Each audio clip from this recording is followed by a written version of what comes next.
Assalamualaikum warahmatullahi wabarakatuh. Waalaikumsalam warahmatullahi wabarakatuh. Hamdan syukurillah amma ba'du. Yang terhormat Bapak Kepala Sekolah SMA Negeri 1 Kebayoran, Bapak Marsan SPDMM, yang hari ini diwakili oleh Ibu Nita Rizkiniarti SPD selaku Wakil Kepala Sekolah Bidang Kurikulum. Yang terhormat Bapak Rusmawan selaku Wakasek Humas, terima kasih telah hadir Pak. Begitu juga Bu Juriah Jubaidah selaku Wakasek Sarana dan Prasarana, terima kasih. Dan yang saya banggakan teman-teman guru-guru SMA Negeri 1 Kebayoran.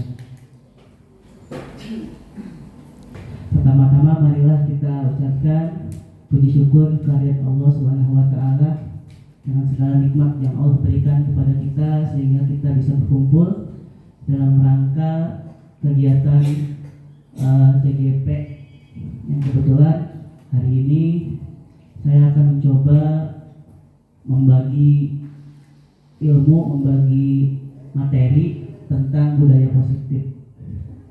Salawat serta salam marilah kita limpahkan kepada junjungan alam Nabi Muhammad SAW.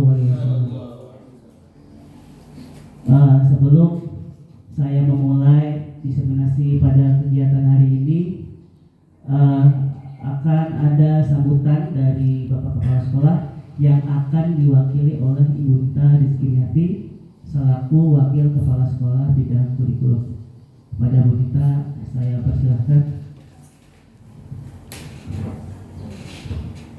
Assalamualaikum warahmatullahi wabarakatuh. Yang saya hormati rekan-rekan Wakasek dan staf, yang saya hormati peserta calon guru penggerak angkatan 10 Bapak Didi Zainuddin SPD, yang saya hormati rekan-rekan guru SMA Negeri 1 Kebayoran. Alhamdulillah, puji syukur kehadirat Allah Subhanahu wa taala, hari ini kita berkumpul bersama untuk mendengarkan pemaparan dari CGP terkait dengan budaya positif. Bapak Ibu sekalian, untuk kegiatan CGP kali ini merupakan salah satu prasyarat ya, Pak Deja ya, salah satu prasyarat yang memang harus dilaksanakan oleh CGP. Yang alhamdulillah sekolah kita untuk di angkatan 10 ini ada 2 orang sebagai peserta CGP, yang nantinya kami berharap dari tim manajemen berharap bapak-bapak yang tergabung dalam CGP bisa mentransfer ilmunya untuk kita semua. Dan yang belum ikut CGP mudah-mudahan segera. Ya, untuk yang angkatan 11 ada Bu Dewi ya, angkatan 11, dan yang lain terutama yang muda-muda yuk dicoba untuk mengikuti CGP. Nah, untuk kegiatan diseminasi kali ini mengangkat tentang budaya positif. Di sekolah kita dari dulu gitu ya sampai sekarang itu memang sudah menerapkan budaya positif. Pasti ada. Setiap sekolah pasti ada budaya positif. Yang namanya sekolah pasti mengembangkan kegiatan-kegiatan positif untuk para siswa. Nah, di budaya positif ini berharap kedepannya karena kita ada beberapa CGP, mohon bantu kami dari tim kurikulum dan juga tim kesiswaan agar di tahun ajaran baru nanti kita punya program-program yang baru gitu ya, program-program yang baru supaya peserta didik kita tidak jenuh. Kemudian untuk memperkaya kita agar budaya positif ini menjadi budaya yang selalu kita kembangkan. Karena pendidikan zaman dulu dengan sekarang itu berbeda. Kalau dulu kita digertak sama guru kita udah takut gitu ya. Cuma untuk sekarang beda lagi, beda zamannya itu. Yang kalau dulu main cubit udah selesai gitu ya perkaranya, langsung nurut, sekarang nggak bisa, ya. Sekarang lebih ke sikap-sikap yang lebih bersahabat, sikap yang lebih lembut gitu ya. Kalau model saya jujur gitu ya, itu angkatan-angkatan tua yang masih jepret-jepret aja gitu kan budayanya. Cuma sekarang ini ya mau nggak mau gitu, taring kita dilonggarkan gitu menjadi yang lebih lembut lagi. Mudah-mudahan anak-anak dengan kegiatan budaya positif yang kita terapkan ini, anak-anak kita bisa menjadi anak-anak yang lebih disiplin lagi. Mereka disiplin, mereka mentaati peraturan bukan karena takut, tapi memang benar-benar dari kesadarannya, karena dari pengembangan budaya positif ini. Dan berharap Bapak Ibu semua, yuk mari kita kembangkan budaya positif ini. Dan kami dari tim manajemen juga sangat terbuka sekali gitu ketika Bapak Ibu punya masukan gitu tentang budaya-budaya positif yang bisa dikembangkan di sekolah kita. Yuk kita rumuskan bersama-sama. Selamat menjalankan tugas, Pak Deja. Mudah-mudahan kegiatan CGP-nya walaupun menyita waktu, tapi masih bisa mengatur waktu dengan baik dan bisa mentransfer ilmunya kepada kita semua.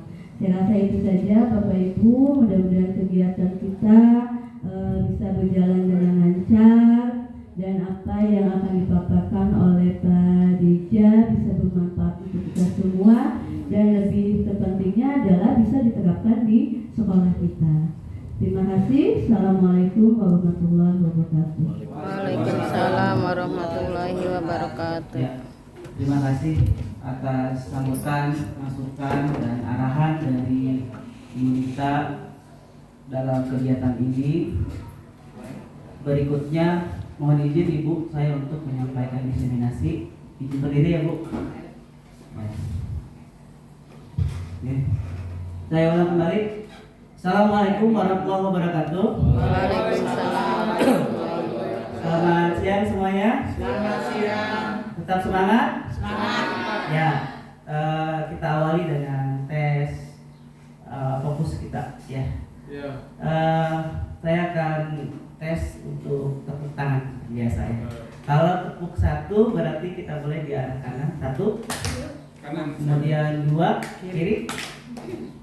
Iya bareng-bareng boleh Pak. Tiga berarti kan satu dua tiga. Kalau satu di sini. Kalau dua gitu ya. Kalau tiga. Kalau empat dua kali. Kalau lima bisa. Kita mulai. Satu dua tiga. Harus fokus. Empat lima. Nah, empat dua kali.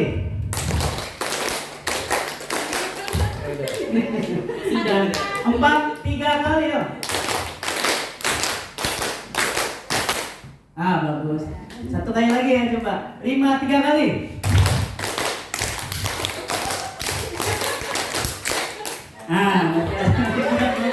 Beri tepuk tangan untuk kita semua. Ya.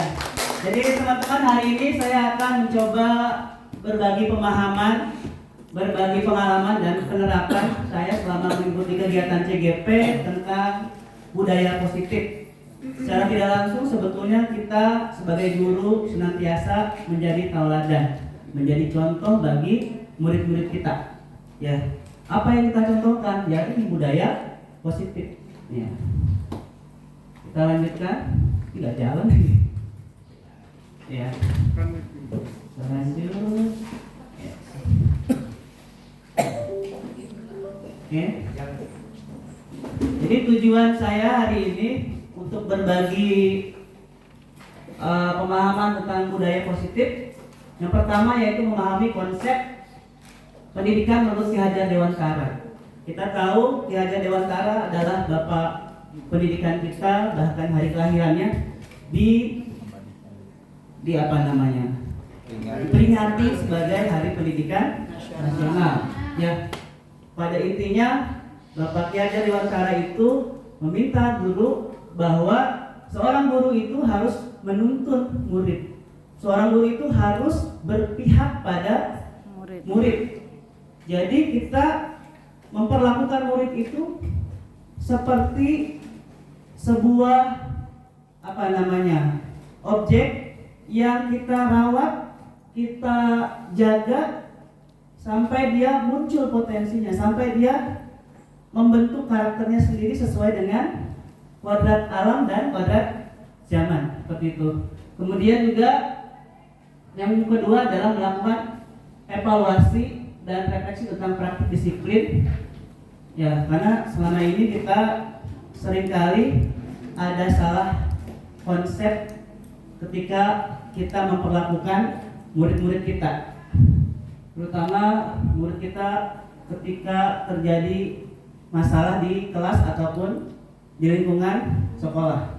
Nah, ini yang akan coba kita rubah paradigma bagaimana kita nanti membiasakan budaya-budaya positif dimulai dari kelas, baru kemudian kita share, kita bagikan ke seluruh warga sekolah yang ada di sekolah. Kemudian yang ketiga, kita bisa memahami peran kita sebagai guru untuk membangun budaya positif dengan menerapkan konsep disiplin positif dalam berinteraksi dengan murid. Kemudian ya, kita lanjutkan ya. Jadi secara definisi budaya positif adalah nilai-nilai, keyakinan dan kebiasaan-kebiasaan di sekolah yang berpihak pada murid agar murid dapat berkembang menjadi pribadi yang kritis, penuh hormat dan bertanggung jawab. Nah, selama ini kita sudah melaksanakan kebiasaan-kebiasaan, tetapi juga barangkali ketika kita sebagai guru ada kalanya kita juga melakukan kesalahan-kesalahan karena memang kita belum betul-betul memahami konsep apa itu disiplin positif, apa itu restitusi dan lain sebagainya. Nah, hari ini kita akan coba memahami, kemudian kita akan mencoba menerapkan di kelas kita masing-masing. Ya, ini ada pertanyaan pemantik. Yang pertama, hukuman dapat mendisiplinkan anak. Barangkali itu benar, ya, Bapak Ibu mungkin benar. Ketika anak mendapatkan hukuman, dia akan takut. Contoh, saya punya keponakan, dia di pondok. Kemudian ketika dia libur, itu beda sekali. Ketika di pondok, dia pasti bangun jam 3:30 atau jam 3 subuh. Kemudian pasti selalu membaca Al-Quran. Tetapi ketika dia keponakan saya itu libur, Pak, Bapak Ibu, di rumah, kalau bangun itu siang. Bahkan mamanya ketika anaknya ditegur, mama belum sekalipun dengar kamu ngaji nak di rumah. Padahal di pondok selalu ngaji. Kenapa? Karena belum muncul kesadaran dari anak tersebut. Kenapa dia ngaji di rumah? Saya tidak ngaji di rumah, tapi dia ngaji di pondok. Kenapa dia bangun subuh di pondok? Kenapa? Karena ada aturan. Karena kalau dia tidak ngaji akan dihukum. Ya, kalau dia bangun kesiangan dihukum. Ya, jadi ini ada mindset yang perlu kita rubah. Bahwasanya tidak semua hukuman itu dapat mendisiplinkan anak. Kemudian pemberian hukuman dengan hal positif seperti membaca buku di luar kelas atau membersihkan halaman sekolah dapat meningkatkan kedisiplinan di sekolah. Nah, ini juga salah satu konsep yang menurut saya salah, dan itu saya sendiri merasa tertampar ketika saya mendapatkan materi ini. Kenapa? Saya juga melakukan hal yang sama, Bapak Ibu. Ya, ketika ada anak yang telat datang ke sekolah gitu di kelas saya, suruh nulis 1 lembar gitu ya. Atau remedial, Bapak pernah mengalami nggak? Belum ya? Tapi pernah ya, saya menerapkan itu ya. Ketika remedial 1 soal 1 lembar. Tujuannya sebenarnya baik untuk anak mengingat gitu ya. Tidak nulis berulang-ulang maka dia akan mengingat. Tetapi konsep itu salah, teman-teman. Ya. Jadi memberikan hukuman yang tidak ada dasarnya itu salah. Ya, seperti itu. Kemudian memberikan penghargaan seperti pujian atau pemberian hadiah dapat meningkatkan motivasi belajar anak. Ya dulu mungkin seperti itu, tetapi ada sisi negatifnya.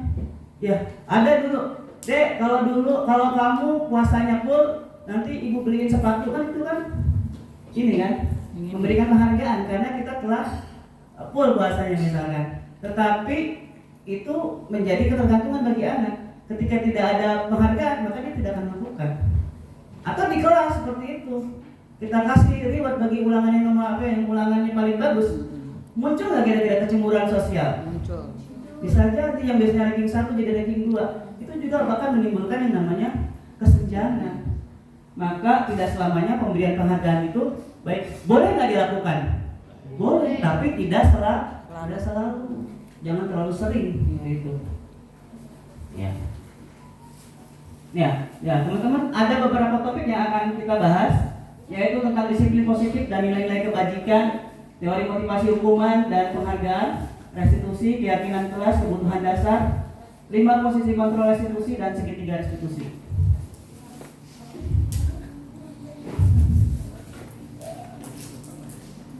Ya, kita bahas yang pertama tentang disiplin positif dan nilai-nilai kebajikan universal. Ini balik lagi. Error. Ya. Ya.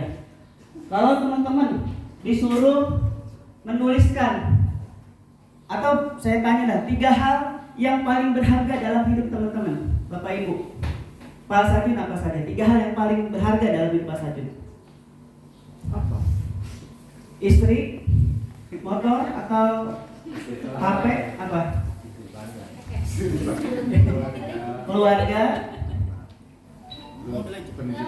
pendidikan anak,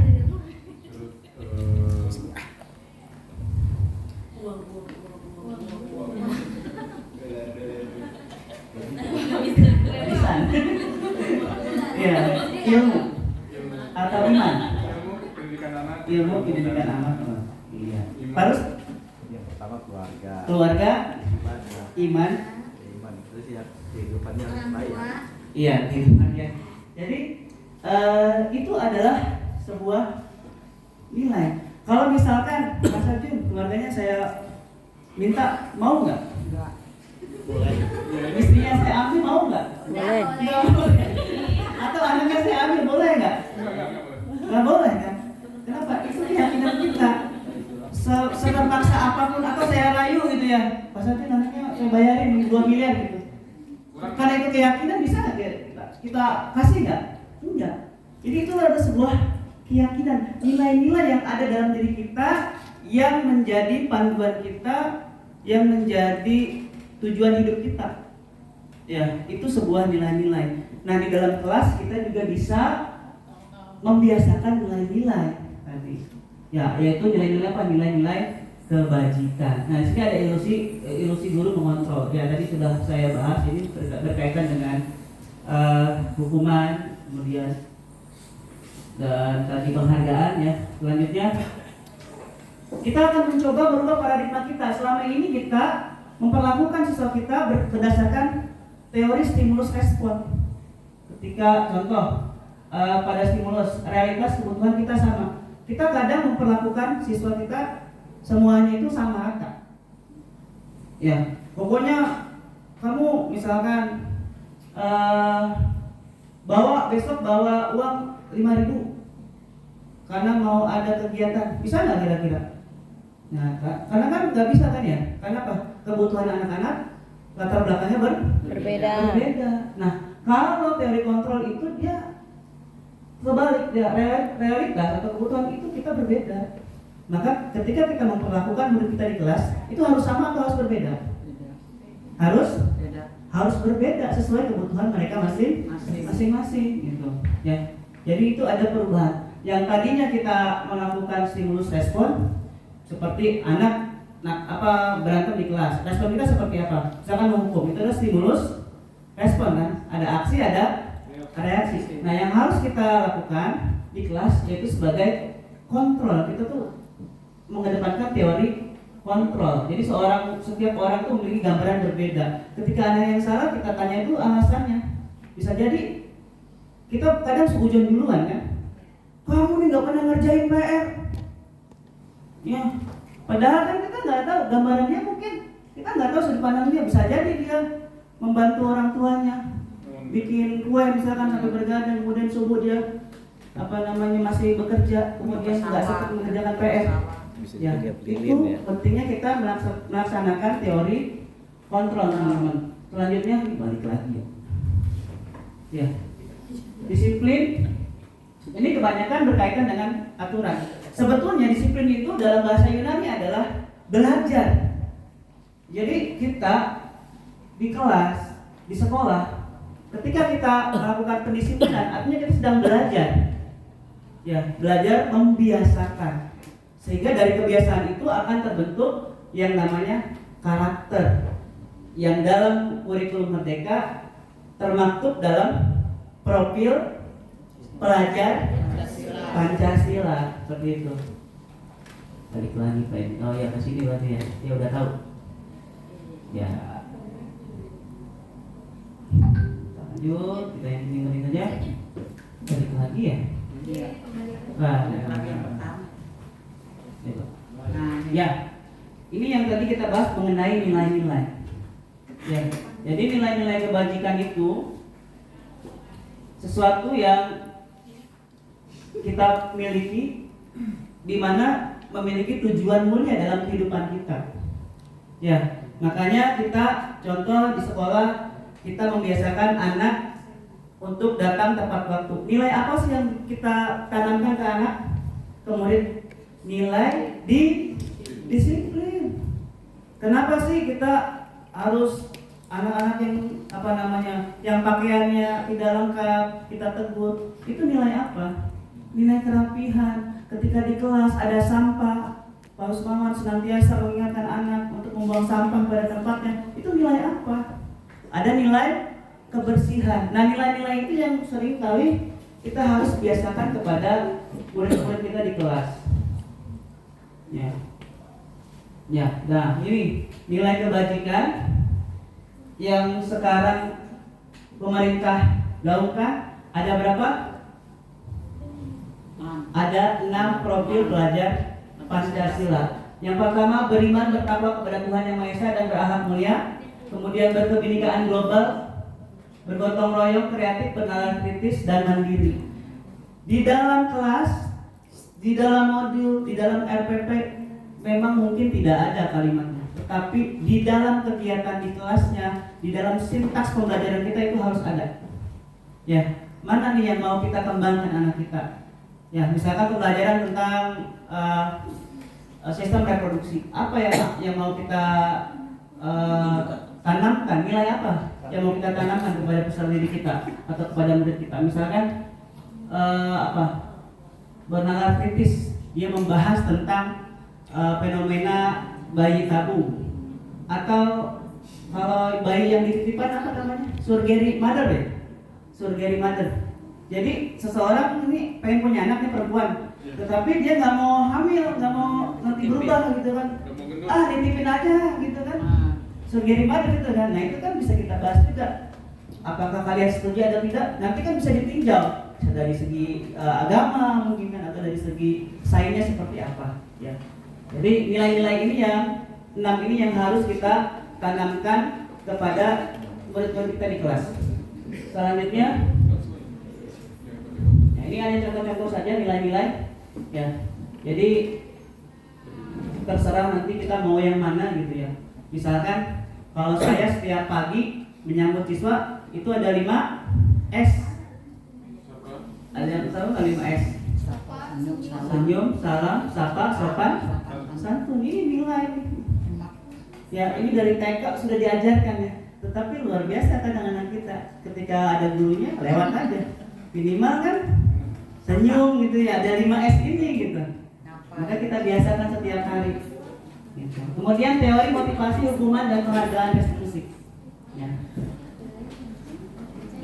Jadi yang tadi saya ceritakan di awal mengenai keponakan saya, dia di pondok, dia ngaji, dia sholat, ya dia bangun pagi, itu kira-kira motivasinya eksternal atau internal? Dari luar kan, karena adanya aturan, adanya apa, menghindari ketidaknyamanan atau hukuman, atau bisa saja untuk mendapatkan penghargaan. Ya kita ada di anak-anak, makanya kan sekarang sistem ranking ditiadakan karena ini, karena nanti bahayanya ada kecemburuan, ada kesenjangan.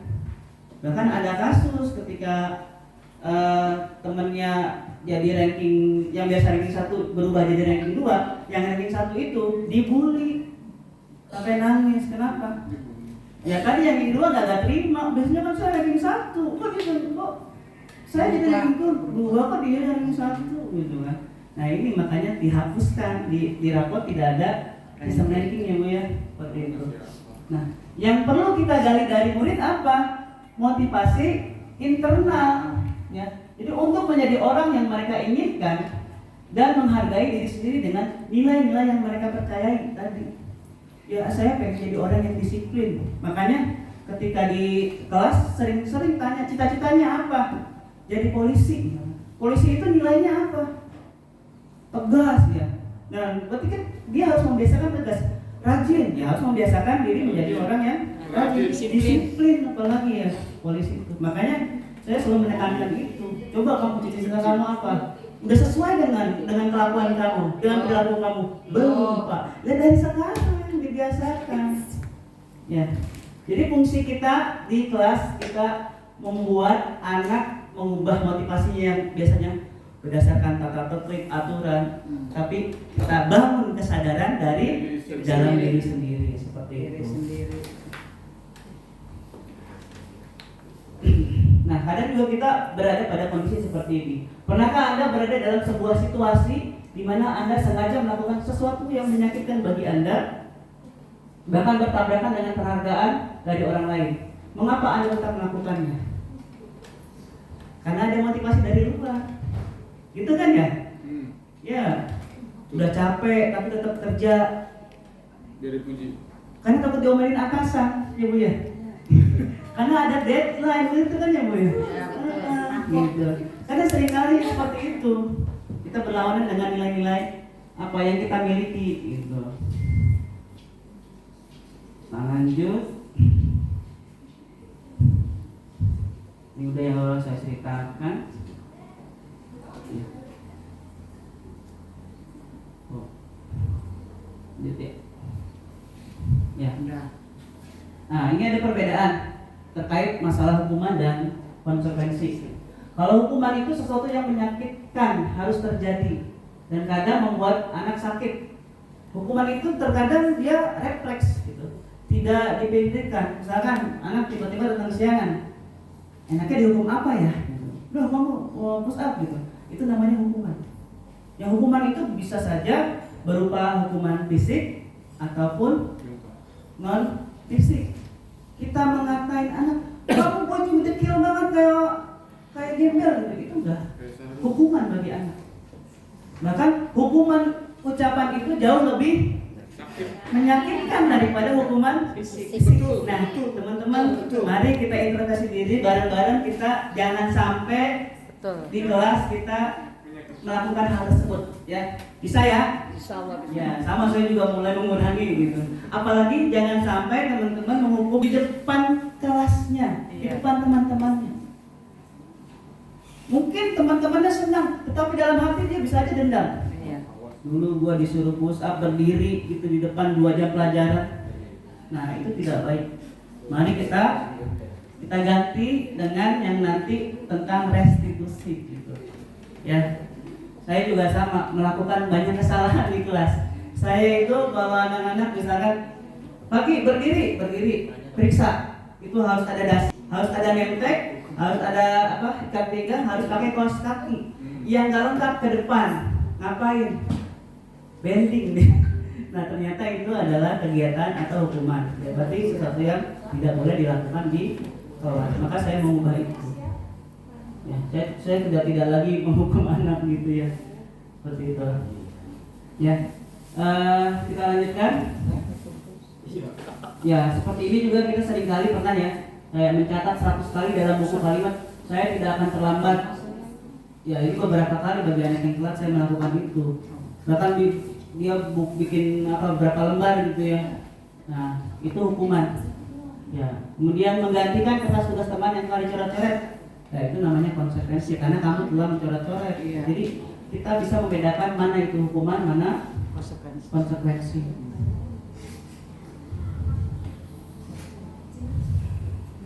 Ya, ini juga tadi sudah kita bahas ya, dihukum oleh penghargaan. Jadi orang-orang yang dihukum dengan penghargaan ini ketika dia nanti gagal, kayak tadi biasanya ranking 1 udah penghargaan, kemudian dia menjadi tidak ranking 1, dia akan menjadi rendah diri, dia akan menjadi kesal dengan yang ranking 1 seperti itu. Maka sebisa mungkin hindari. Makanya yang nomor 1 tadi kita bangun kesadaran dari dalam diri si murid seperti itu. Ya.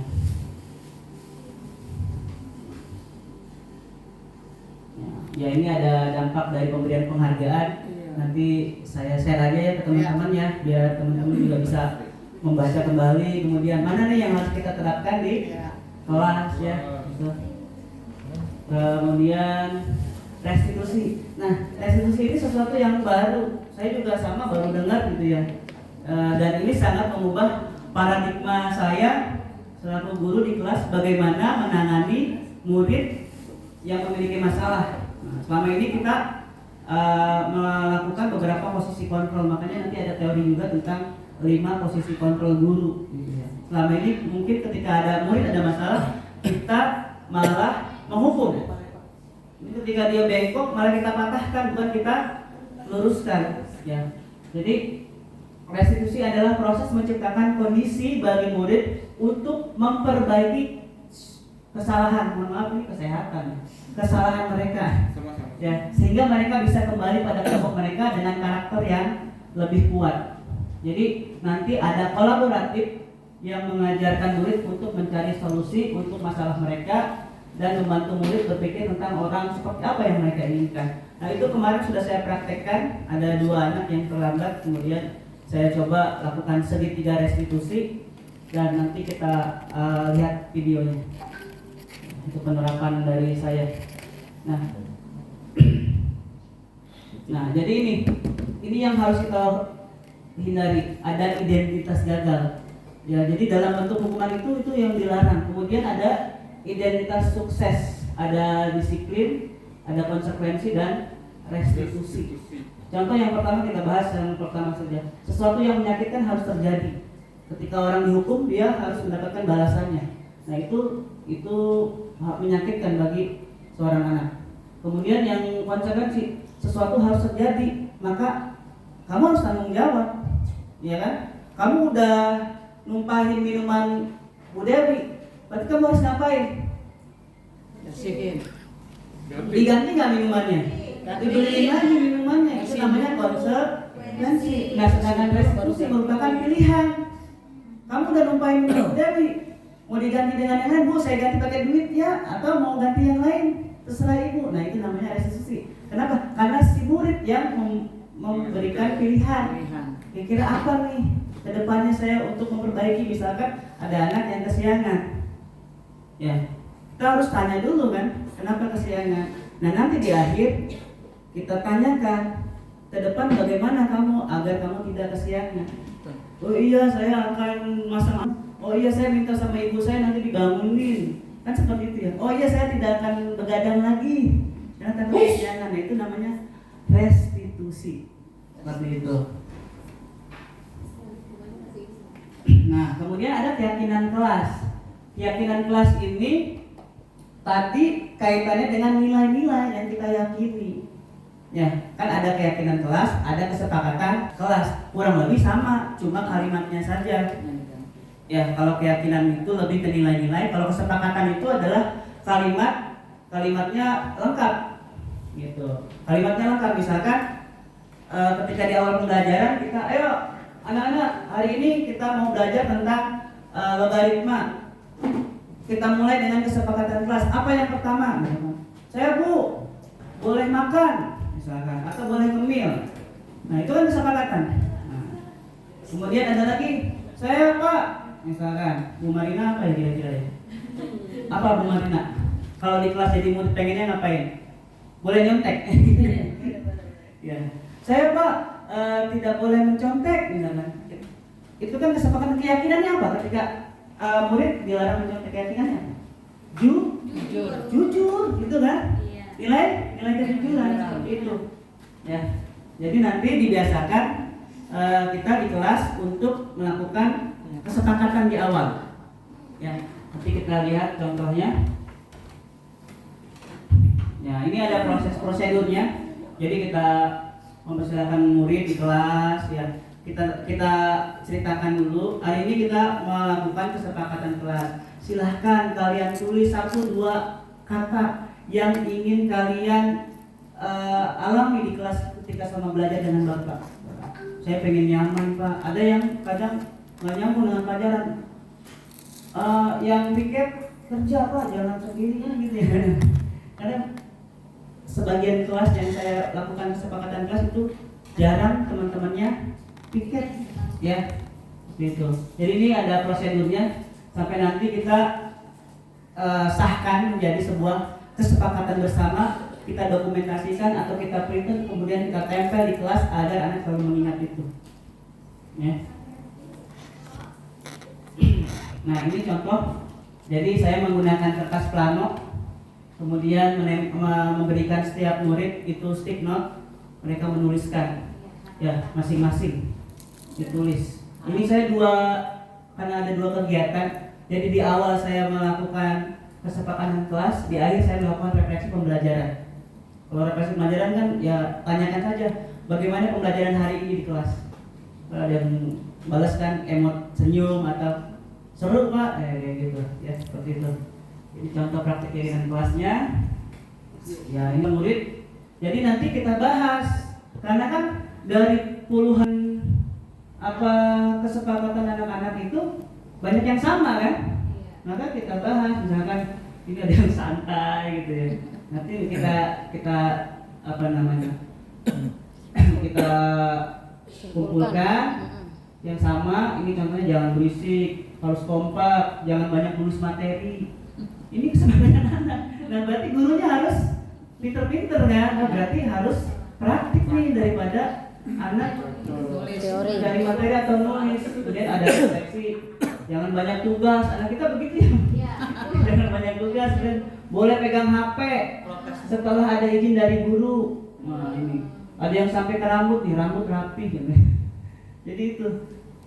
Jadi tujuannya apa? Kesepakatan ditulis secara bersama sehingga kesadaran dari dalam diri mereka sendiri. Selama ini kan anak-anak aturannya dari sekolah kan. Banyak yang protes, Pak, emang apa hubungannya rambut gondrong dengan kecerdasan? Ya kan, banyak yang protes gitu kan. Banyak. Nah, tetapi lagi-lagi kita bisa menjelaskan secara secara manajerial, bahwasanya kita berkaitan dengan kedisiplinan, gitu kan, kerapihan, gitu. Ya, itu contoh dari keyakinan kelas. Nah, kemudian permasalahan anak ternyata ada kaitannya dengan kebutuhan dasar manusia. Jadi ketika anak kekurangan kebutuhan dasarnya, makanya dia kadang membuat masalah. Seperti itu. Kadang anak yang paling nakal, paling rese di kelas, di rumahnya itu dia hidupnya tertekan. Dia tidak bebas. Makanya ketika di kelas dia merasa bebas. Dia ingin bebas. Kita dia meluapkan kebebasan dia seperti itu. Makanya penting bagi kita semua tahu kebutuhan dasar dari murid-murid kita. Ada berapa? Ada 5 kebutuhan dasar. Yang pertama paling penting yaitu bertahan hidup atau survival. Ya, nggak usah dibahas ini mah ya, karena kita juga semua pasti bertahan hidup. Kita kerja emang mau ngapain? Ya bertahan hidup, bisa makan karena dari gaji gitu kan ya. Nah, seperti kasih sayang dan rasa diterima. Ini juga kadang anak-anak yang kurang perhatian, anak-anak yang broken home, ini kita harus tahu. Makanya penting sekali kita sebagai guru memahami sosio-kultural dari anak-anak kita. Kita tahu orang tuanya tinggal sama siapa, si murid tinggal sama siapa, apakah sama orang tuanya, apakah sama neneknya, apakah memang dia sendirian. Sehingga kita paham ada kebutuhan yang kurang dari si anak itu. Kenapa anak ini pendiam? Bisa jadi ada masalah, ada kebutuhan dasar yang tidak terpenuhi. Kemudian penguasaan, kan ada anak-anak yang terlalu dominan. Ya, ya biasanya ada masalah geng-gengan gitu kan. Ini kan terkait power penguasaan. Gitu. Kemudian ada juga kesenangan. Ada bu yang jahil di kelas, kenapa? Senang dia. Emang dia mencari kesenangan. Kemarin ada di kelas, setiap guru masuk dia izin ke toilet. Gurunya lagi ngejelasin, 30 menit dia izin ke toilet. Padahal dia di toilet nggak ngapain. Dia main taruhan aja sama teman-temannya. Ada seperti itu. Ini kaitannya apa? Kebutuhan dasarnya apa? Kesenangan dia. Maka ketika di kelas kita harusnya bagaimana membuat anak happy di kelas. Lalu kita rubah. Ada ice breaking, ada refleksi dan lain sebagainya. Bahkan bisa kita manfaatkan teknologi dalam pembelajaran kita seperti itu. Kemudian kebebasan juga penting bagi anak ya. Kita membebaskan anak sesuai dengan tadi potensi mereka. Itu nanti kaitannya dengan pembelajaran berdiferensiasi, teman-teman. Ya, kadang kita memaksa anak yang nggak bisa gambar suruh gambar. Ya nggak bisa. Ya sama saja kita suruh ikan terbang gitu ya, atau suruh burung berenang gitu kan nggak bisa. Jadi ada kebutuhan anak yang memang harus kita pahami apa dia kebutuhannya. Gitu. Ya. Kemudian ini video tidak perlu kita tonton kelamaan karena sama tadi ada 5. Kemudian 5 posisi kontrol. Hati-hati bacanya. 5 posisi kontrol. Ya. Di kelas, di sekolah, teman-teman kita punya 5 posisi kontrol. Iya. Ya. 5 posisi. Apa saja? Pertama. Ya, ini. Kontrol yang pertama, kita sebagai penghukum. Nah, ini yang seringkali kita tanpa sadari kita di kelas menghukum anak, tidak mengerjakan PR, anak dihukum, datang terlambat, anak dihukum, nggak ngerjain tugas, anak dihukum, nilainya kecil, anak dihukum. Nah ini nanti anak tersebut akan menjadi identitas gagal. Atau yang kedua, pembuat rasa bersalah. Kita membuat anak merasa bersalah kepada kita. Ya, oh bapak kecewa sama kamu nggak kasihan sama ibu, kamu nilai kecil begini kamu nggak naik, nanti bapak yang domelin kepala sekolah. Nah itu kan membuat anak jadi merasa bersalah kan? Mental anak langsung dong. Nah, jadi mental gagal jadi seperti itu. Jadi dihindari ya tadi posisi penghukum, kedua posisi pembuat rasa bersalah. Kemudian bisa juga kita posisi sebagai teman. Ya kadang kita juga terlalu dekat dengan anak-anak kita, dengan murid-murid kita. Ya posisi sebagai teman ini buruknya apa? Jeleknya apa? Jeleknya adalah anak-anak murid kita menjadi ketergantungan terhadap kita. Ketika dia dengan guru yang lain dia tidak respect. Saya maunya sama Pak Rusmawan aja. Enak Pak Rusmawan orangnya asik. Ketergantungan. Ketika gurunya tidak ada, ya anak itu kan berubah karakternya. Gitu. Ya, kemudian yang keempat sebagai pemantau. Ya, sebagai pemantau ini dia tegas. Ya, dia ketika ada anak yang misalkan melanggar peraturan, ya hukumannya sesuai dengan ada yang dikata tertib. Jadi nggak luwes gitu. Ya, pokoknya kalau kamu terlambat berarti kamu harus misalkan harus membersihkan WC. Ya udah, bersihkan WC. Nggak mau tahu terlambatnya karena bannya bocor atau terlambatnya karena motornya dipakai dulu sama orang tuanya, nggak mau tahu. Nah, itu kan tidak ini juga ya, tidak manusiawi juga ya. Karena kan ketika anak misalkan tadi terlambat bisa saja karena hal-hal yang memang tidak dia inginkan juga. Gitu. Maka yang paling tepat adalah posisi yang kelima, yaitu posisi sebagai manajer. Nah, posisi manajer ini adalah yang nanti kita akan coba untuk melakukan yang namanya segitiga restitusi. Nah, ini arahnya ke sini. Apa sih segitiga restitusi? Nih, jadi ada 3 tahapan ketika kita menangani anak yang bermasalah.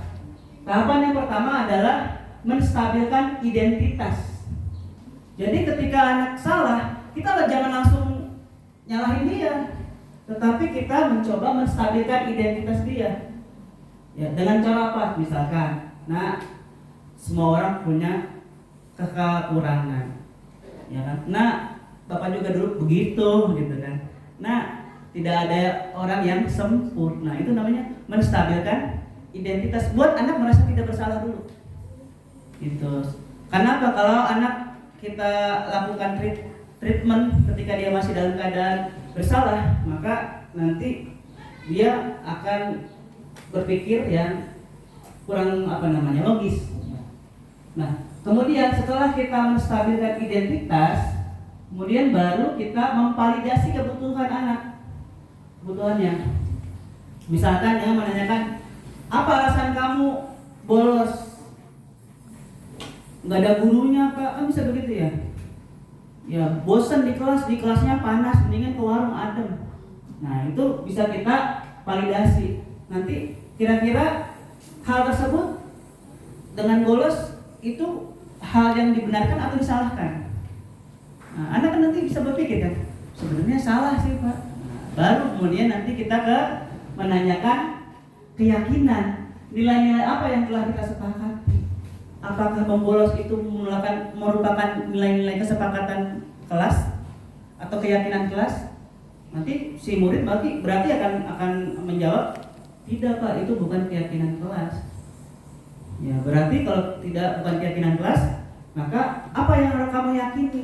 Ya harusnya ketika tidak ada guru, maka saya harus tetap ada di dalam kelas. Saya ke guru piket, minta tugas gitu.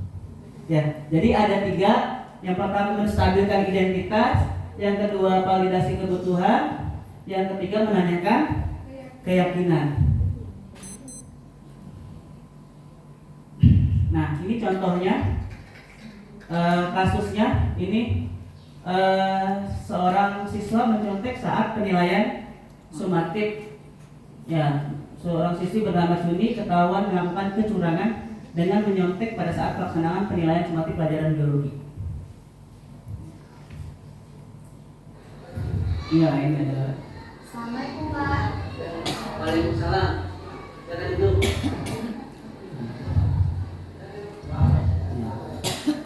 Ini Bapak mau tanya, ini tahu nggak kenapa Bapak kami kesini?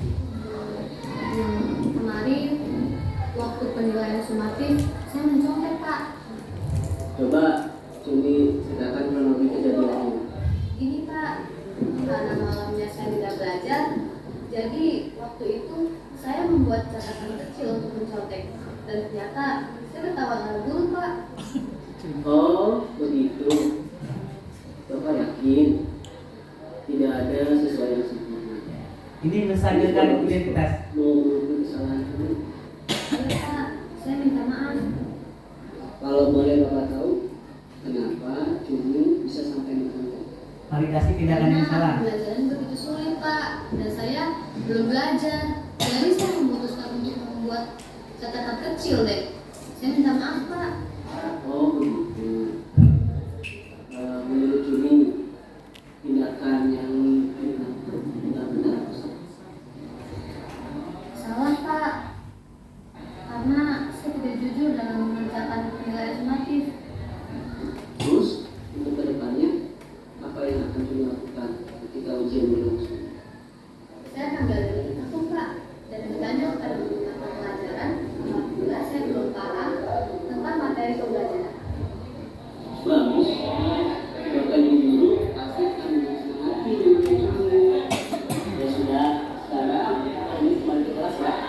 Baik Pak, terima kasih ya Pak. Ya, sama-sama. Assalamualaikum. Waalaikumsalam. Ya, jadi itu contoh dari penerapan segitiga restitusi. Jadi ada menstabilkan identitas, memvalidasi kesalahan, dan terakhir kita menanyakan keyakinan kembali kepada murid kita.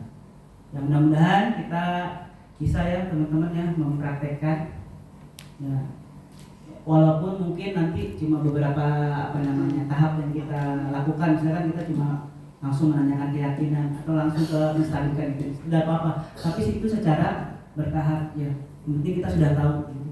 Tujuan kita ketika ada anak yang salah itu tidak langsung kita vonis, tapi kita cari dulu apa permasalahannya, kemudian kita tanyakan apakah itu sesuai dengan keyakinan kamu, dan yang terakhir adalah bagaimana dia memperbaikinya. Seperti itu. Assalamualaikum Nah, ini responnya. wabarakatuh. Perkenalkan, nama saya Jumidah Putri dari 11 MIPA 6. Nah, Terima kasih kepada Bapak Deja yang telah mengajak saya diskusi, dan saya berjanji tidak akan mencontek lagi saat mengerjakan tugas. Terima kasih. ya, sama-sama.